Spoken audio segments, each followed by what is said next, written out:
I wonder if I can please have your attention. It's about that time that we get started with our seminar. And my name is Andrew Shannon. I'm a UCR Dean's Brand Ambassador. And I welcome you all to today's installment of the Water Seminar Series. I'll be serving as your MC for this seminar, which is entitled Why It Is Not Unreasonable for Farmers to Over-Irrigate Crops in California and What to Do About It.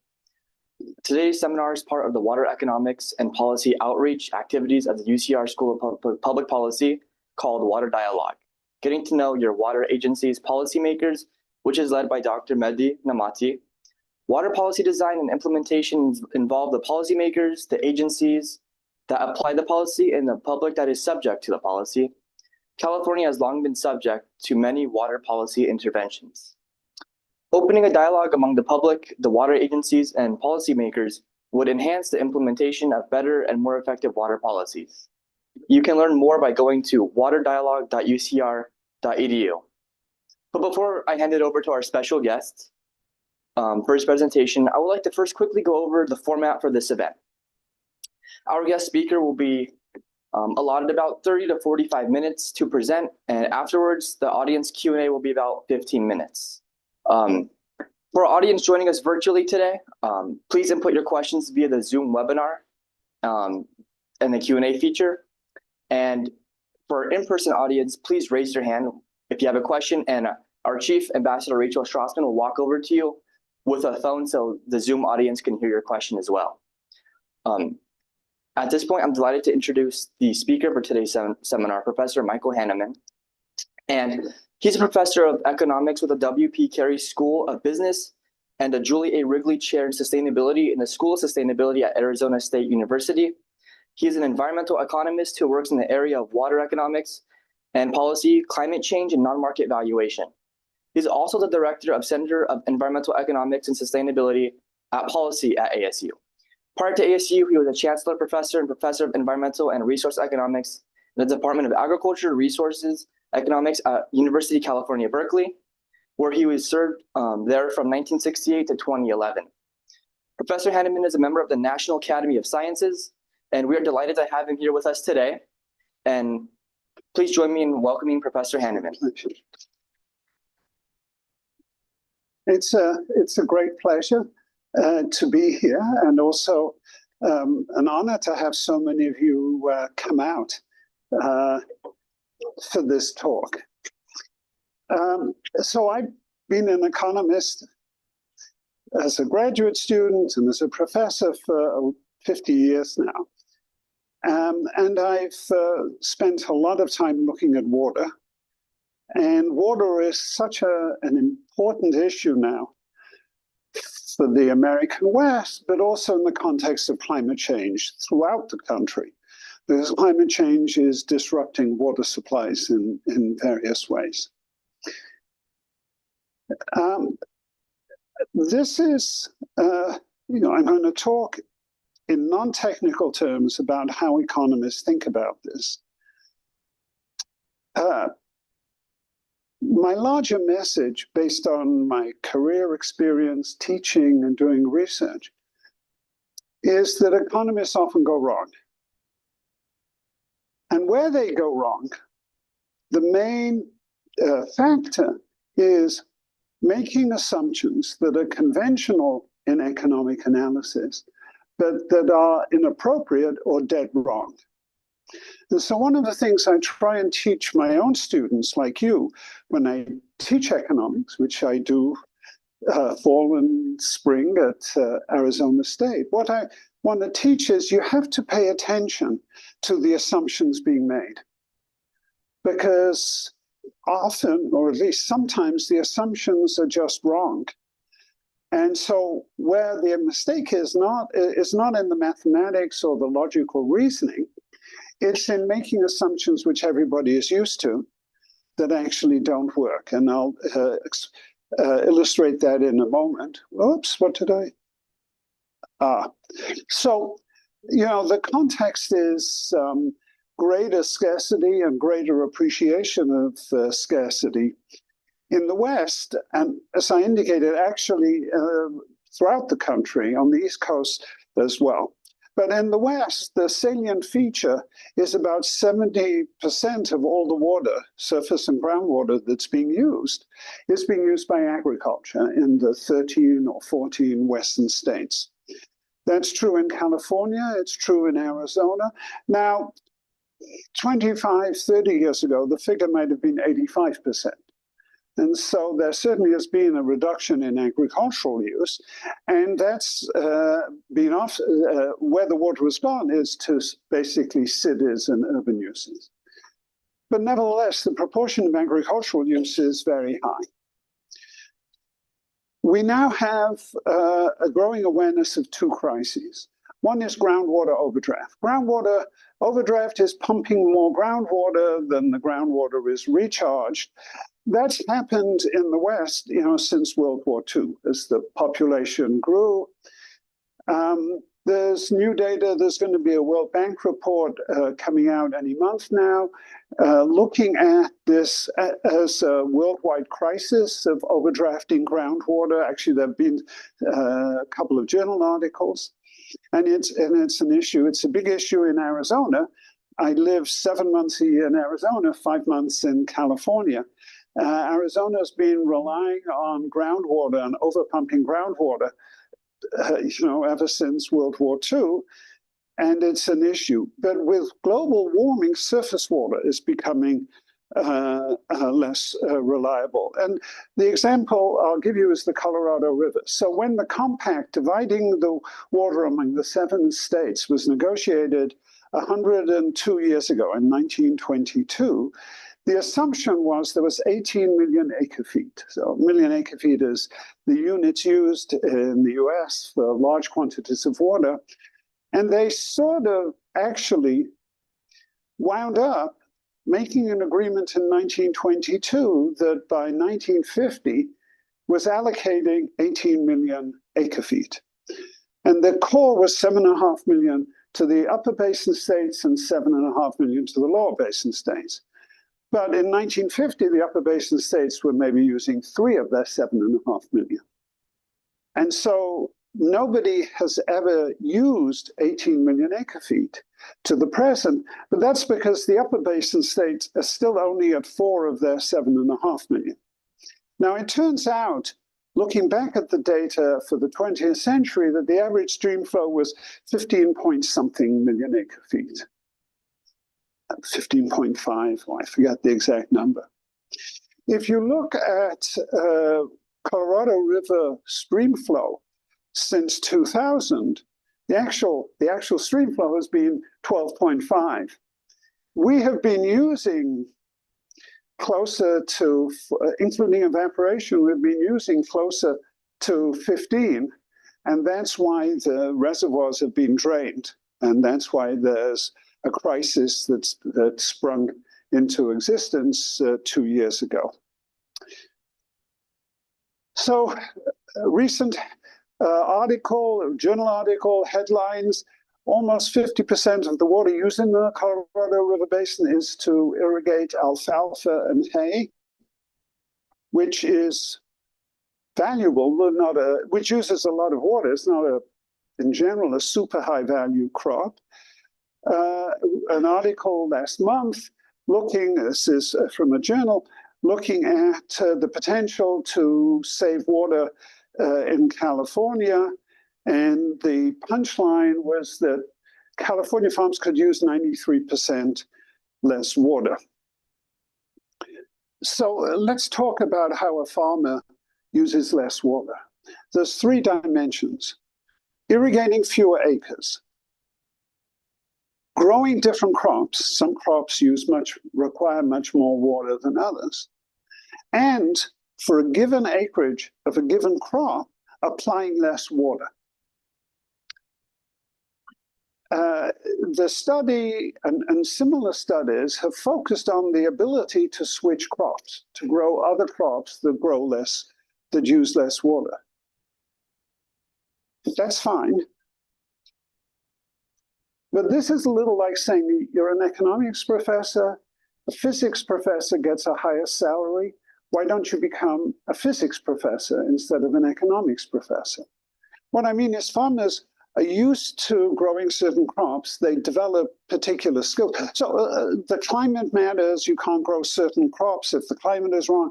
The soil matters. You can't grow certain crops at in certain elevations or certain soils. You've got to have climate. But even within that, the feature in reality is farmers have experience, and so to some extent, saying, why don't you grow a different crop is like you're asking me, why am I not a physics professor instead of an economics professor? So if you found a sleeping economist and woke him up, and, in a deep sleep, and asked him, what do we do about overuse of water for irrigation? You'd get the same answer, raise the price. And the economists would then go back to sleep. It's more than a knee-jerk reaction. It's sort of an ideology. Okay, well, that depends how you are conceptualizing. It's a correct conclusion if you make certain assumptions and trace them through. The first assumption, which is in economics terms, is there's a production function. Now, the output of anything, let's say alfalfa, depends on the use of inputs. If you don't use sufficient quantities of the inputs, you don't get output.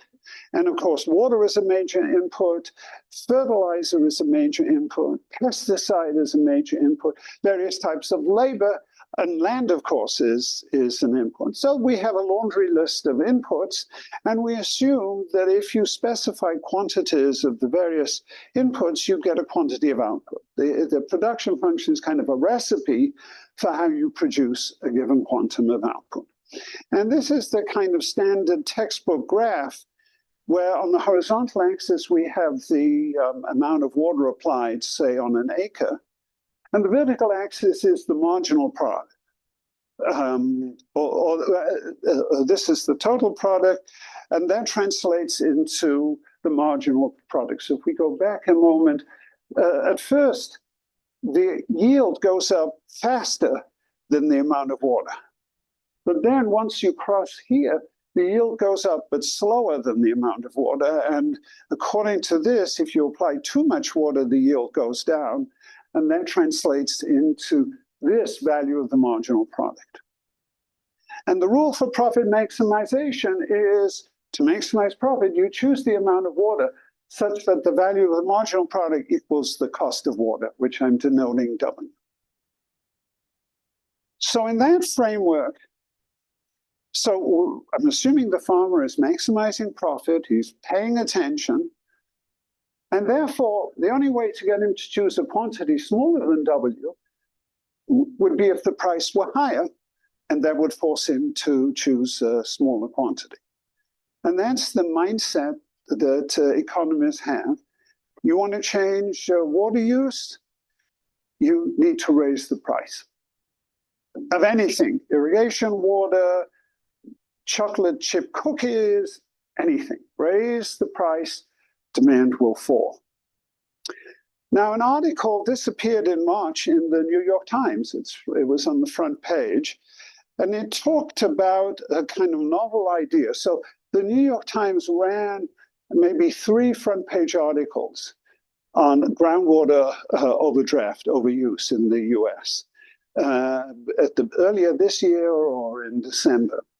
And then they had this story about, this is an area, the Pajaro Valley, which is near Monterey, along the coast between Santa Cruz and Monterey.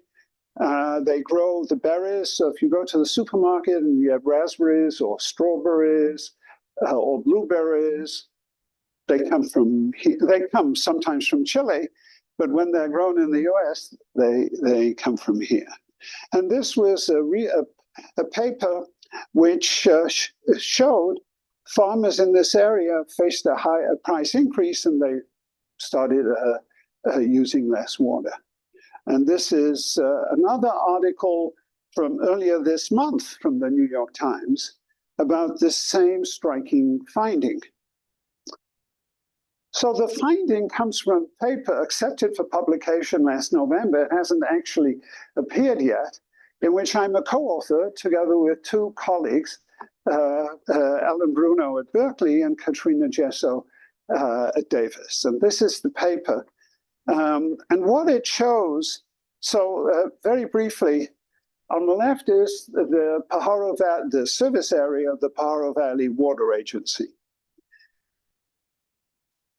And it's supplied totally by groundwater, or with an exception I'll get to, and the dots are groundwater wells. It's along the coast, you can see. They have been pumping like crazy since World War II, since after World War II. The market for raspberries and blueberries and whatnot sort of exploded. If you're anywhere in the United States, and you go to a supermarket, the blueberries you find either come from here or come from Chile, which is the groundwater, all from groundwater. The groundwater pumping forces seawater into the groundwater here. The seawater makes the groundwater salty, and at some point it becomes too salty to use for crops, especially for berries, which are quite salt intolerant. This is a problem that was recognized by the California DWR by 1970. 1980, early 80s, they created a special agency. So before then, farmers just had wells and drilled. They created a new agency to manage this problem. The agency started managing, it came up with a plan I'll describe in a moment, that started being implemented, I think, 2008. So the agency took about 23 years to do something.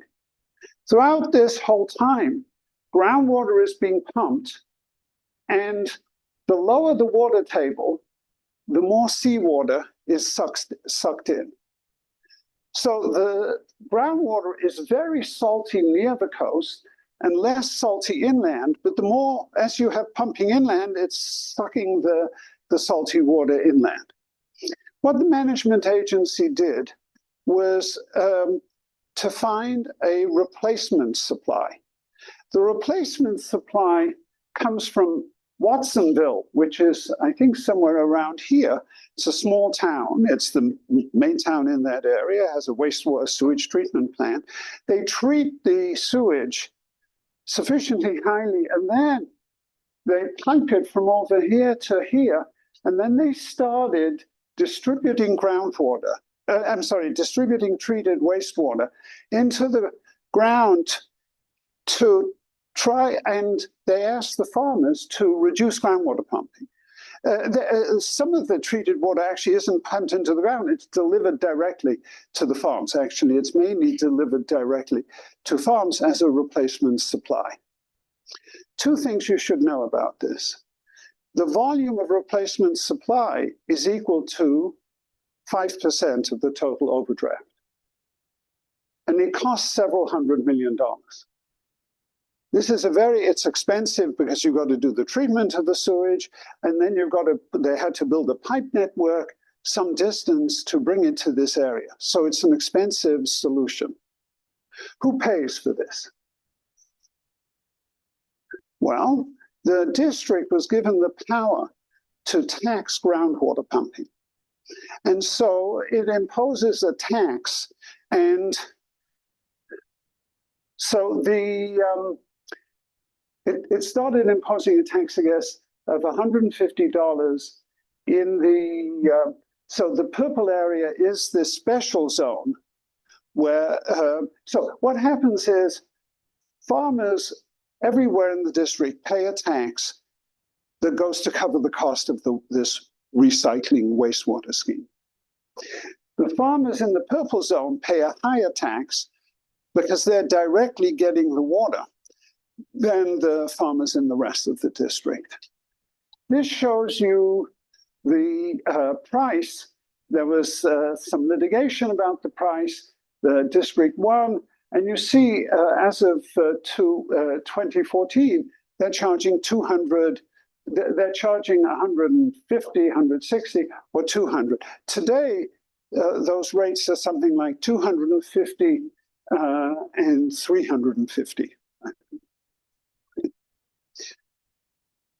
So otherwise, farmers were paying nothing except the cost of pumping groundwater, which might be $30 an acre foot, something like that. So this is a huge increase. This tax that the district imposed is a huge increase. Now, this is what the paper showed before, in the early days, and whatever it is, 8-9 years later. And you see the groundwater extraction went down by 12, 15 acre feet. They'd be using, maybe 90 or something. So as a percent, maybe it's a whatever, 15-ish percent reduction. And the paper attributes this, my co-authors attribute this, to the introduction of a price. And the increase in the price you saw in the previous graph. And they also, an interesting thing is the impact didn't die down, it increased over time. There was, so the paper is about the dynamic response. The people adjust to a price and use less water, and that's the basis for the interpretation in the paper and also in the news stories.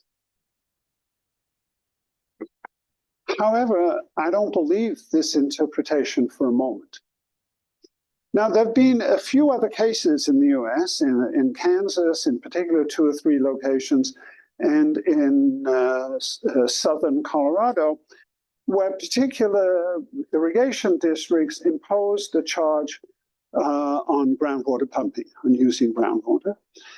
And there was an immediate reduction on the order of about 20–25%. And so this has been looked on by economists as sort of proof You raise the price, you get a reduction in water use. What more do you need to know? Well, what you need to know is there was a missing factor. There was another factor going on. And the other factor was political pressure from the state government to get groundwater pumping reduced in this area. And there was, in fact, a credible threat that the state or the state water agency would intervene, because state agencies in these states have some power to reduce groundwater pumping if the farmers didn't themselves take care of the problem.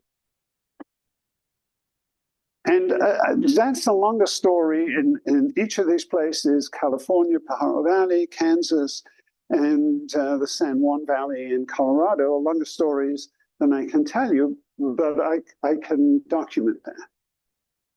So, for example, in the Colorado case, the district, again, groundwater pumping there was, I don't know, $50 an acre, or no, it was about $10, $12 an acre foot. The tax was $75 an acre foot. Groundwater pumping went down 25 or whatever, 23%. Economists interpret this as the response to price. What does that mean? What that means is, in their thinking, if the tax had been not $75, but say $50, there would have been a smaller reduction in groundwater pumping. And if the tax had been not $75, but say $100, there would have been a larger reduction. In other words, the assumption behind most economists' thinking is this is a fine-grained adjustment to the particular price. I don't believe that story. I believe the farmers who reduced water, whatever it is, 23% in response to a $75 price, would have made the same reduction if it had been a $50 price. And similarly, I think in the Pajaro Valley, whatever the reduction in groundwater pumping was, it's not because the price was whatever I showed you, $250. I think essentially the same thing would have happened, because there was serious pressure to fix the problem, not through pricing, but by doing something, by spending money to do something. And because the water agency was spending money, it needed a revenue source. And it got the revenue source by charging farmers for groundwater pumping. But the reason for the amount of the charge was not some estimate by an economist of the price that would get an X% reduction. It was what it cost per acre foot for the solution. And that's true in the San Luis Valley. The $75, what they did there is they offered subsidies to farmers to install more efficient irrigation equipment or whatever, and to finance this program. That's where the $75 an acre foot came from there. The prices were based on the cost of doing something. The water users were fully aware that the district had to do something because there was a big time problem, and they responded. But they were not responding to the price. Now, let me tell you, so how do I know this? Well, I'm going to give you some of the argument here. But the first thing I want to say is there's sort of an assumption that if the farmers used less water, if they had been maximizing their profit, and if they faced a higher cost and used less water, their profit must go down. And the journal article I showed you from the Times, one of them said, farmers will lose a big profit. No economist has actually measured the change in profit to verify, was there a change? How large? And I'm going to, let me. But let's say for a moment, suppose I'm right, and I certainly may be wrong. Suppose the farmers didn't lose much profit or any profit. Well, how could that be if they were sort of maximizing profit before, and then they do something different than they chose to do before? logically, it would have to impact their profit. I mean, maybe a lot or a little, but if you assume they're maximizing their profit before and you intervene and you block them from something, that's got to affect their profits. So I want to explain there are three things that go wrong, and I'll go through those quickly and then stop. So I told you about a production function, but actually growing crops is different than economists consume. You plant, there are stages of production. You've got to plant the crops, you've got to grow them for whatever, treat them for 6 months, and then you harvest them. So you don't apply water on day one. You typically irrigate maybe over the season from April through the end of September 8 or 10 times, depending upon the irrigation. Or you irrigate at least every week or every few days, but with tiny amounts of water. That's drip irrigation. So water use isn't determined at one point in time. And in fact, production is a multi-stage production. I'll show you on another slide. But the second thing is, so the growing season, let's say, goes from April 1st to September. Suppose it's July. You don't know how much water the plant will need from now until the time of harvest. I mean, you know theoretically, but if it's hotter, if the air is hotter or whatever, or if you get less, if the plant will need more water, if your agency has less water, if it's a drought year, you don't know how much you'll get. You're not sure about this. So let me just go through these. So this is talking about why plants need water at different stages of the growing season. This is an example from California. Now, 40 years ago, if you take hay or cotton, how much how much water the plant needs month by month. And so what I'm saying is you can't give 29 inches in April and say, there you are, you know, plant, be happy, leave me alone. It doesn't work like that. And most plants have 3 or 4 stages, and they have different requirements for water at different points of the growth. Now, plants have roots. So they get water in 2 ways, from the water that you sprinkle that's on their leaves, and also from the water that went into the soil within the root zone, which, depending on the plant, might be, let's say, 20 or 30 inches below the ground. And so the root zone provides a bank account for water.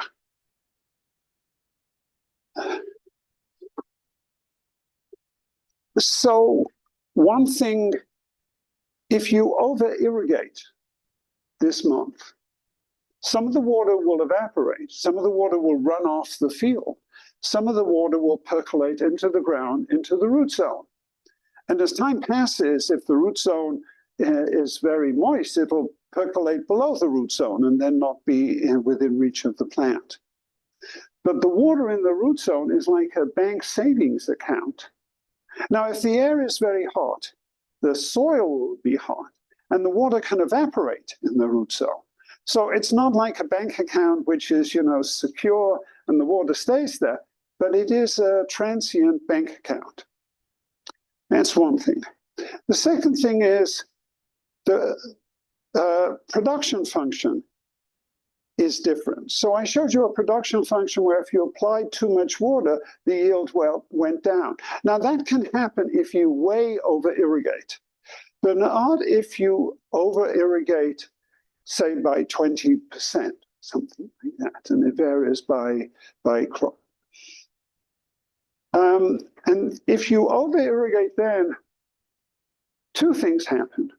It won't reduce the plant growth. It'll have no effect on the plant growth. But some of the water will go into the savings bank in the ground. So on the left is the production function I started off showing you. On the right, there's a huge agronomic literature.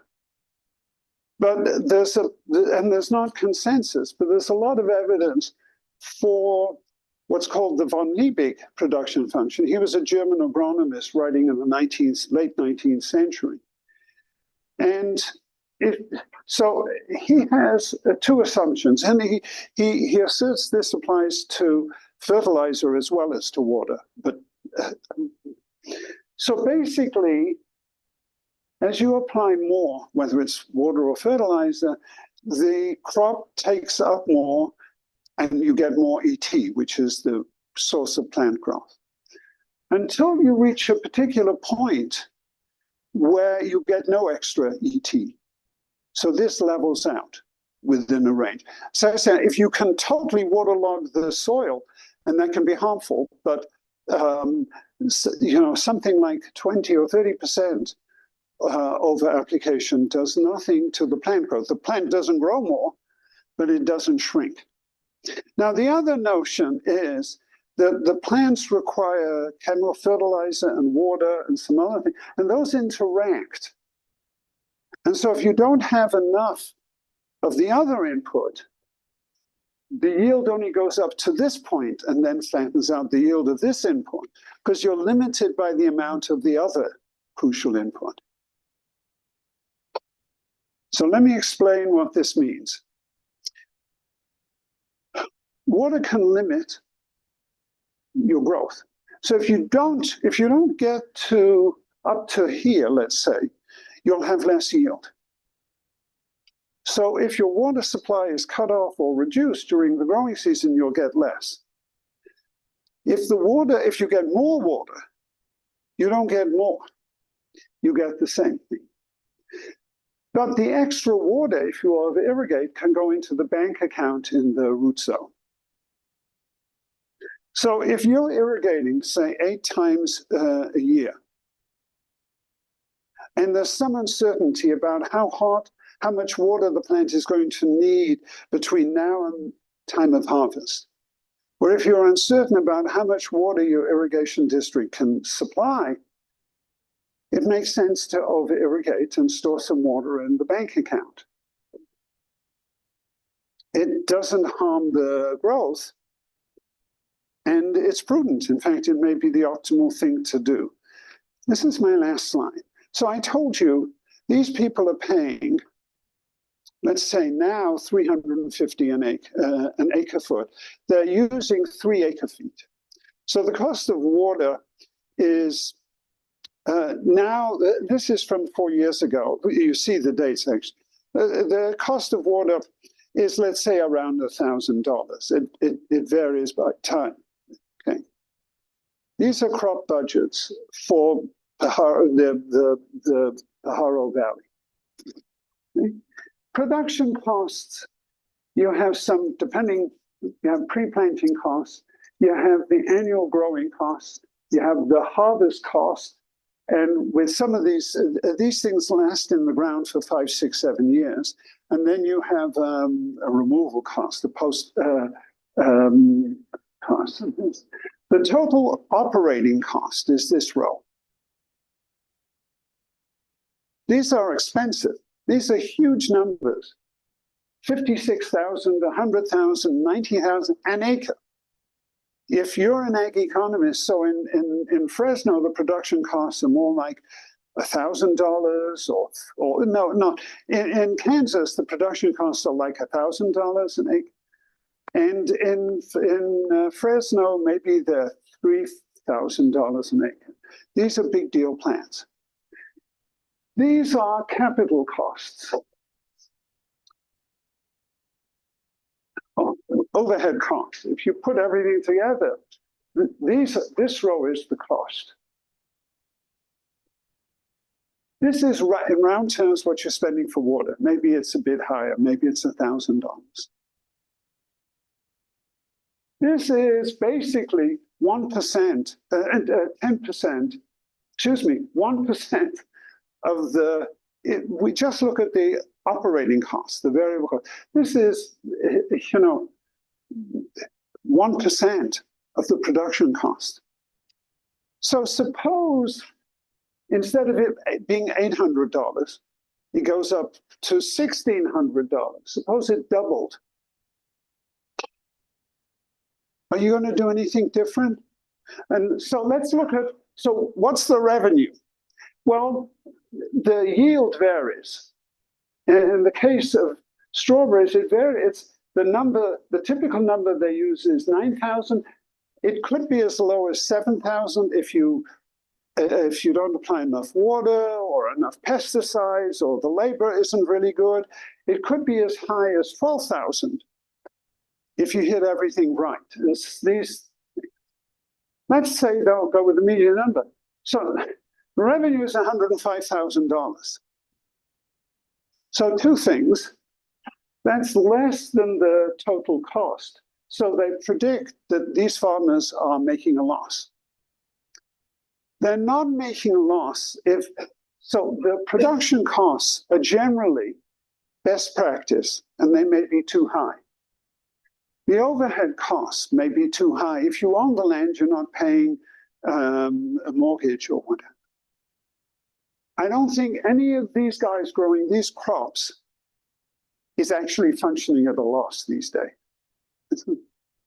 I want to show you 2 points. One, I made the cost of the water is trivial. You're not going to make drastic changes. You know, the cost of the water is kind of unimportant. And if you get the water right, you're more likely to, get a yield of 12,000 trays instead of 9,000. What's more important to you? Irrigate. Over-irrigate if necessary, and make sure you get the yield, because this is per acre. This is a ton of money per acre in revenue. So I don't think prices drive behavior. I think the threat of quantity restrictions has driven the behavior. And I think that's one thing. The other point I want to make is I've had experience setting water rates. If you pluck a number out of the air and you say, we're going to set this price because a professor at UC Berkeley said this is the right price, you will be, and you're a water manager, you will be out of a job within 24 hours. The only way water users, urban as well as agricultural, will accept high prices is if there's a cost which they think is legitimate that needs to be financed.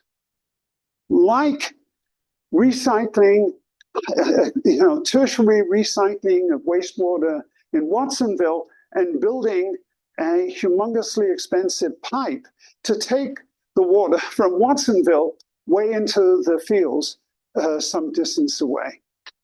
And so the first point I'm making is I don't think the price drove the response in any of the cases that economists have documented in this country. Secondly, I agree there is a price of water that would get farmers' attention. It's politically unsustainable. And therefore, if we are to have a chance of reducing water use, it has to be by somehow finding a way to act on the quantity dimension and to regulate or threaten to regulate the quantities of water applied. And one way is a pricing scheme where you pay one rate for use of water up to a certain point and a much higher rate for use of water beyond that point. That gives you the option of applying water beyond the switch point if you want, but it's a strong incentive. And that's been tried in a few places, and that has worked. I view this as a quantity signal as much as a price signal, because the big price differential is kind of saying, you want to save money? Stay within this quantity. That's my suggestion. I'm fleshing this out as a paper. I'd love to get your comments and questions.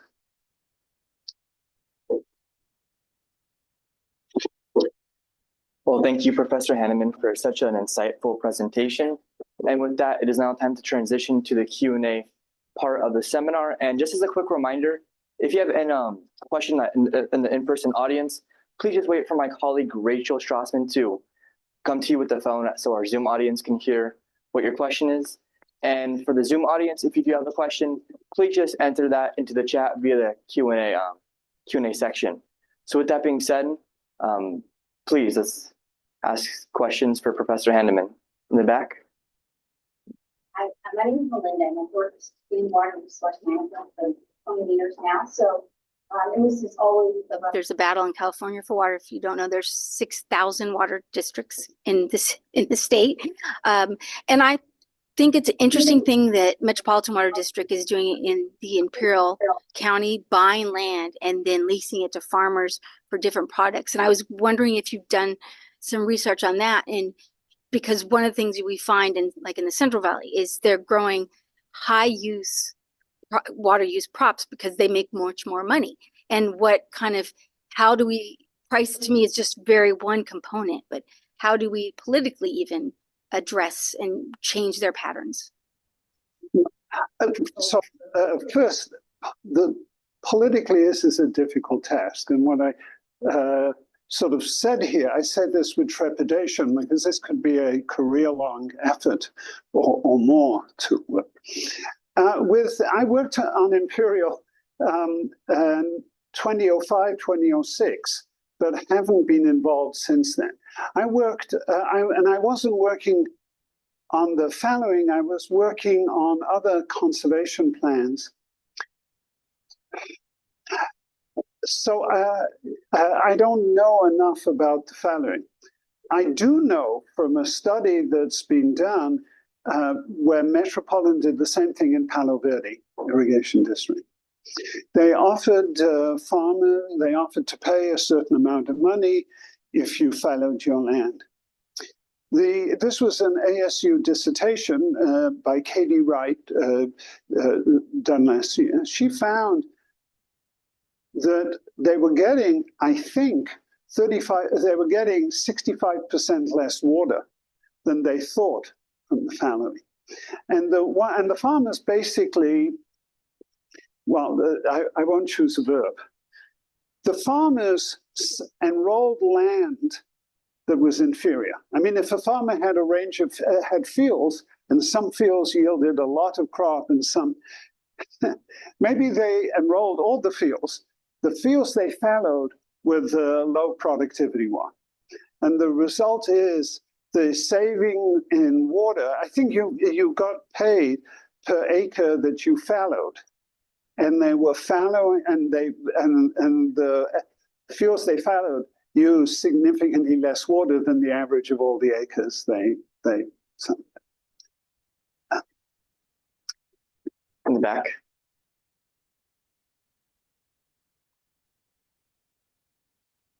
So you mentioned quantity restrictions. Would that look like a cap and trade system potential? That's one version. So let me tell you, groundwater regulation, and if I had a developer of the economies who said we should have a cap and trade groundwater, I would probably double the salary. The problem is that system is the farmers first have to agree on the cap, both on what's the allowed amount of groundwater in a given year and how do you divide that up among all the farmers. And that is the sticking point. And so far, in all the GSA districts, or that one or two have done the cap. But the majority, I know,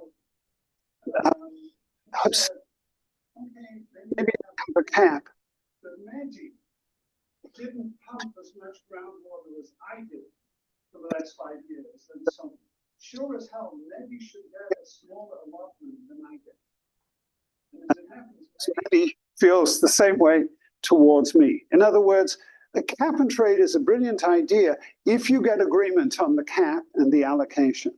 And that is the sticking point. Now, I'm an optimist. By 2040, I think California districts may have got agreement on how to set this up. I don't want to bet that it'll happen much before that. That's the stick. Why did it work for emissions? Why did it work for SO2? You know why? there hadn't been a regulation of SO2. It's the first thing. Secondly, the legislation, the 1990 revision of the Clean Air Act, had failed for 10 years. And the only way it got through setting up is horse trading between powerful senators to jiggle the caps to particular utilities in particular states. With greenhouse gases, how did the EU set up a cap and trade? Because we hadn't regulated greenhouse gas emissions. And so there wasn't this same sense of ownership of baseline rights, which causes the conflict if you try and set up a cap and trade in groundwater. So yeah, that's part of the huge political difficulty. And it will work, and it will work well.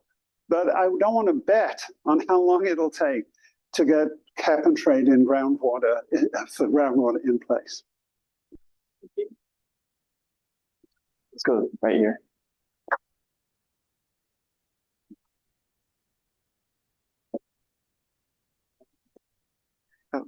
Thank you for your presentation, Professor.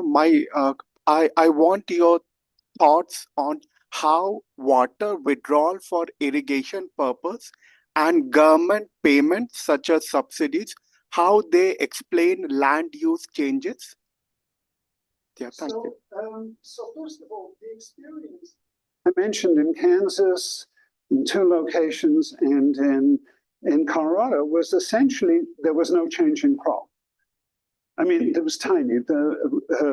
The adjustment in those cases was just not watering so much. And that's where most of the 23% reduction in water use came. It didn't come in crop shifting or just fallowing land. You could do fallowing land, but Metropolitan had a huge budget to pay for that. Very few other agencies have the amount of money. So let me say, fallowing land is terrific in theory because you can enforce it. You can see this field is fallow. It wasn't last year. The mistake they made with hindsight is they didn't use satellite data to measure the productivity of different fields. So they accepted, not so good fields. That could be changed. But how do you, who's going to have the money to, pay for fallowing land? But I said, fallowing land is a great idea. So, one of the papers in the literature is by a well-known economist in Washington State. I'm forgetting his name. This is 20 years ago. Who looked at, who analyzed water marketing and how that would lead to less water use. And the details were something like this. He wanted, I think, like 5 inches, 5 inches per acre foot less water. And this is the Columbia River. How much water was being diverted? In round terms, 20 acre feet per acre. And he did a programming analysis, which is a ton of water. So you think most land is like 3 acre foot an acre. If it's rice or something, I don't know, it's 4 or 5, 20 acre feet. So what happened to most of the 20 acre feet? It ran off or percolated to the ground. They were diverting kind of the entire river flow across their fields. And he did an analysis which showed that, if they used 5 inches or so less, everything would be okay. The question is, how the hell would you know that they're using 5 inches less when they're kind of diverting the whole stream flow? And the point, so fallowing land, you can tell it's fallow. Changing an irrigation practice, applying less water. And so I told you about Kansas and Colorado. That's groundwater, and they meter groundwater, something we don't do in California. So if you meter the wells, then you can find out if you want to save 2 inches per acre, sure, you've metered it, you can find that out. The problem is in California, we don't measure, we don't require public measurement of delivery. And so fallowing is the only way of seeing that something is being done. And as I said, it could be done right. It's just that Met got bamboozled. But in a way, that's the only tool on the plate, other than prices or, you know, exercise of political pressure from the government. But for students, it would be useful to talk a little bit about metering, right? Because we don't meter, and I don't know in this case in Palo Verde, maybe who paid for it or.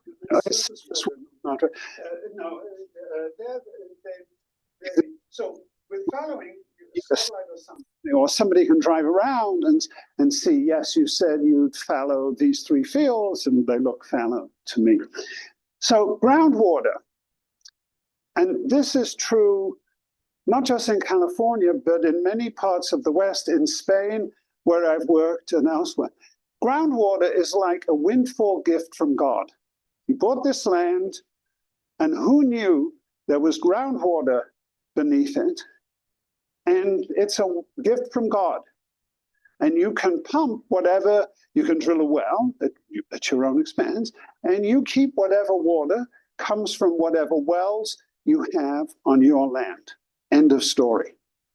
And the view of most groundwater users is if you regulate, or if you attempt to regulate my groundwater pumping, you are coming between me and God. God gave me this land and the groundwater. And groundwater users go ballistic. If you talk about metering, how much my pumping is, again, between God and me, and you shouldn't know. The only time in my career so far where I have been thrown out of somebody's office was actually 30 years ago when I had a Berkeley graduate student, and we interviewed the manager of the Fresno Irrigation District. We had a very polite conversation about surface water for 55 minutes. And then I asked him about possibly having the district meter groundwater of the farmers to whom he supplied surface water. He screamed, he turned red in the face, he jumped up, he said, "You go to Sacramento and tell them we will never let them interfere." And he rushed me out of the door. So groundwater elicits this sort of reaction among users.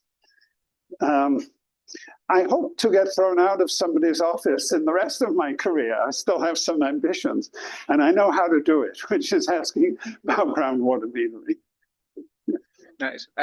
Thank you for the presentation. I would like to know how we can incentive to the farmers to have some kind of to have cooperation and try, because I think that is the So I have the history of incentivizing. So Australia did this, and things have been tried elsewhere. The overall experience is it doesn't work. That is, you give the farmers money, they improve their irrigation techniques, but they don't use less water. Then they expand their acreage, or they change the crops.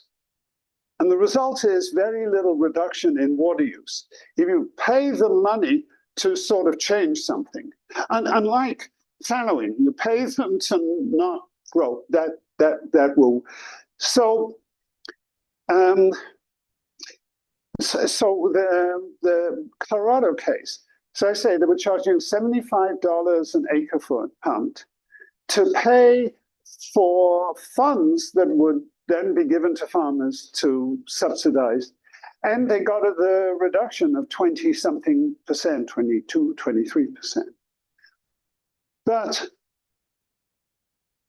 my assessment from reading the underlying literature is this was driven by the politics. And the politics was, it was an interstate river subject to an interstate compact. And the downstream and the groundwater pumping was dewatering the river. And the state downstream was threatening to sue Colorado in the US Supreme Court because the stream flow coming into the state was so low. And that's why the state government cared about this and intervened. And so the way I put it is this, and I've worked on urban water and these issues for my whole career. Let me say this. You have to hit somebody over the head to get his attention. And you have to say, if you don't stop, or if you don't do X, I'll do it again. And then you have to say, oh, and by the way, I'll give you some money to make it easier for you. My view is it's the quantity, stick, and the money is kind of balm or an incentive, but you can't get where you need to get just with the incentive without the stick. And that's a very crude way of thinking of things, but I've yet to be persuaded personally that you can get by. So yes, you need a subsidy or an incentive, but you need the stick as well. Well, thank you for all the questions. If you do have more questions, please feel free to stick around and ask the professor after, but I do want to be respectful of everyone's time and start wrapping up the seminar today. And again, thank you, Professor Hanemann, Thank you for giving such an excellent presentation. But truly thank you for taking time out of your schedule to join us here at UCR. And thank you to our in-person audience and our Zoom audience for also being in attendance today. And we hope you join us at future public policy events. Next Wednesday, we'll be hosting a seminar by Professor Rocio Rosales at UC Irvine about illegal street vending. And this is a seminar series, part of the Robert Presley Center of Crime and Justice Studies, a research center for UCR School of Public Policy. You can learn more about events like this by visiting spp.ucr.edu. And while you're there, you can also learn about the Masters of Public Policy and our new launch program, the BA MPP, where you get both your bachelor's and master's degree in just 5 years. Additionally, you can listen to and watch our official podcast, Policy Chats. And again, thank you everyone, and help yourselves to some pizza or drinks in the back. We look forward to seeing you all again.